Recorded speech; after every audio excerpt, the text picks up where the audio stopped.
Hello, my name is James Scaresbrook, also known as the Intrepid Wino, and it's time for Let's Taste. I've got another wine from the cellar. It's Saturday, looking at opening something up for tonight. I thought I would open an iconic Australian wine with a bit of age on it. It is the Yering Station Shiraz Viognier Reserve 2003.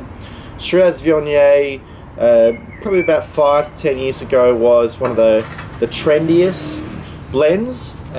It is a blend that classically comes from the northern Rhone Valley in France. The Viognier component tends to be quite low, usually sort of up to 5%. And even though labelling laws in Australia say that you don't have to declare it if it's less than 15%, because it became so trendy, a lot of people, even though they might have been using Viognier before, started labelling their wines as Shiraz Viognier. Now, you might be wondering why people would blend a red and a white variety, particularly if they're not making rosé, for example.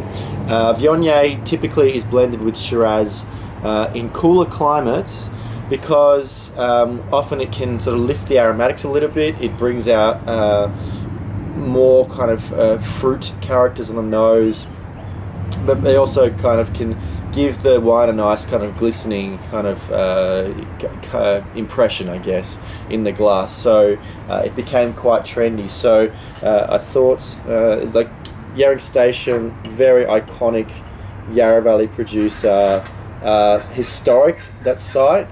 The owners are not, of course, the original owners.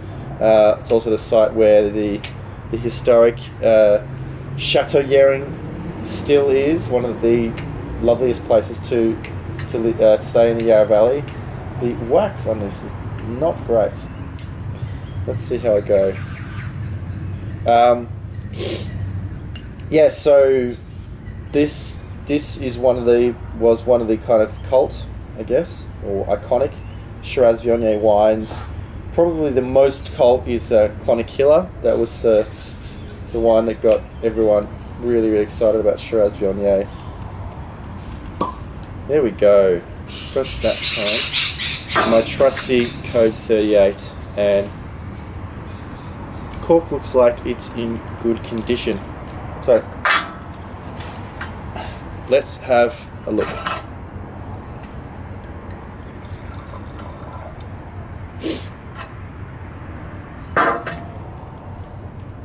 Nice and dark, but it is picking up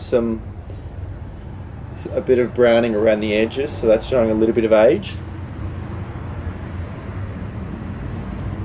Dark and brooding. It's got some savoury meat characters in there. The pepper is quite sort of dried and savoury.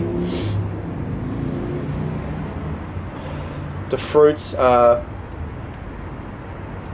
looking pretty dried and mature, a little bit bruised, sort of dried plum pruny kind of aromas. Let's taste.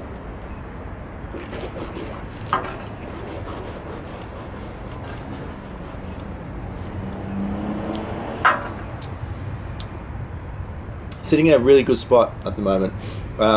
Still got some freshness to it.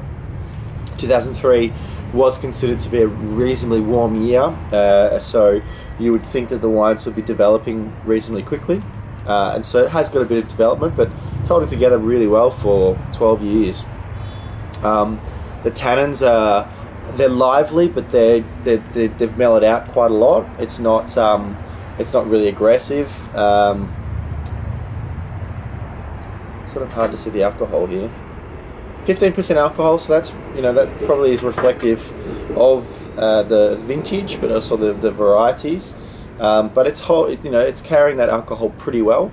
Yeah, I think probably was a good time to be opening this up because it's still got some fruit, but it's also got some tertiary characters coming from age.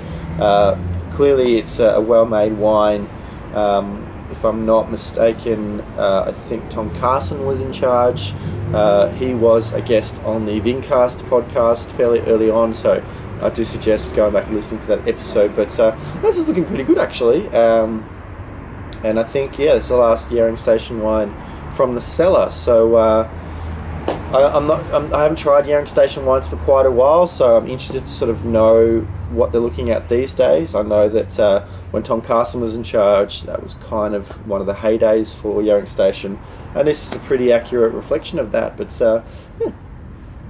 yeah, Yering Station, bit of age, looking good. Guys, thank you very much for watching this little video.